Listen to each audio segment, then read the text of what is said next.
안녕하십니까. 이어서 광주 MBC 뉴스데스크입니다. 세월호가 침몰한 지 11일째가 됐지만 정부의 더딘 구조작업에 실종자 가족들의 분노가 가라앉지 않고 있습니다.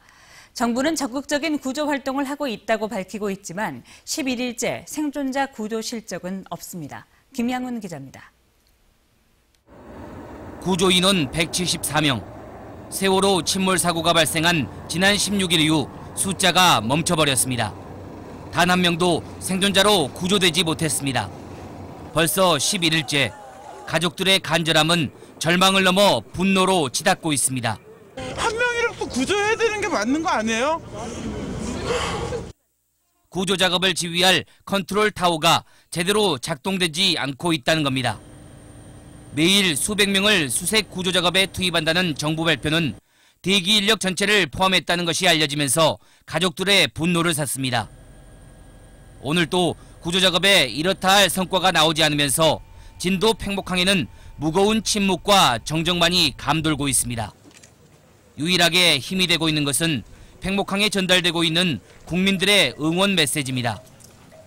자원봉사자 천막 벽면과 가족 지원 상황실 게시판에는 모든 이들의 간절함이 빼곡히 적혀 있습니다. 팽목항 등대로 향하는 길에도 희망과 기다림을 의미하는 노란 리본 물결로 출렁입니다. 세월호 희생자들의 임시 협동 분향소에도 추모객들의 발길이 이어졌습니다. 국화꽃을 바치고 오랜 시간 묵념을 합니다. 학생들의 넋을 기리면서 눈시울을 붉히기도 합니다. 실종자들이 무사히 가족들 곁으로 화목하게 와서 살았으면 좋겠어. 지금 광주에서 애들 학교 보내고 있으니까 둘이를 떼어놓고 있다 보니까 그 부모의 그 마음이 그대로 전해져서 오늘 이제 꼭. 세월호 침몰 사고가 발생한 지 11일째. 국민들의 간절한 바람에도 불구하고 오늘 또 희망적인 소식이 전해지지 않으면서 실종자 가족들은 지쳐가고 있습니다. MBC 뉴스 김양훈입니다. 세월호 참사 희생자들을 추모하고 실종자들의 무사 귀환을 염원하는 촛불문화제가 펼쳐졌습니다. 광주 지역 시민단체들이 함께 마련한 오늘 집회에서 참석자들은 아직은 신락 같은 희망을 버리지 말자며 실종자 중 단 한 명이라도 살아 돌아오는 기적이 일어나기를 기원했습니다. 참석자들은 또 눈앞에서 어린 학생들이 죽어갔는데도 무능하고 무책임한 정부가 사실상 방치했다며 정부를 강하게 규탄했습니다. 주말을 맞아 세월호 참사 희생자들을 기리기 위해 마련된 합동분향소에도 시민들의 발길이 이어졌습니다. 광주 YMCA에 마련된 합동분향소에는 오늘 오전부터 희생자들의 명복을 빌고 슬픔을 함께 나누기 위한 추모객들의 발길이 끊이지 않았습니다. 또 광주FC 직원들이 풍암동 롯데마트 월드컵점 앞에서 노란 리본 만들기 행사를 여는 등 실종자들의 무사 귀환을 염원하는 노란 리본 만들기 행사도 곳곳에서 펼쳐졌습니다. 새정치민주연합의 전남지사 후보 경선을 앞두고 중앙당과 각 후보 측 대리인이 경선 규칙에 대해 회의를 열었지만 합의점을 찾는 데는 실패했습니다.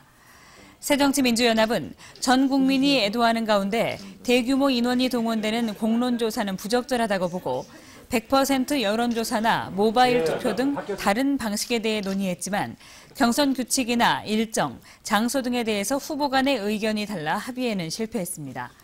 새정치민주연합은 후보 측의 의견을 토대로 추후에 논의를 다시 하기로 했습니다. 지역 건설 경기가 악화되면서 하도급 분쟁 조정 신청이 증가하고 있습니다.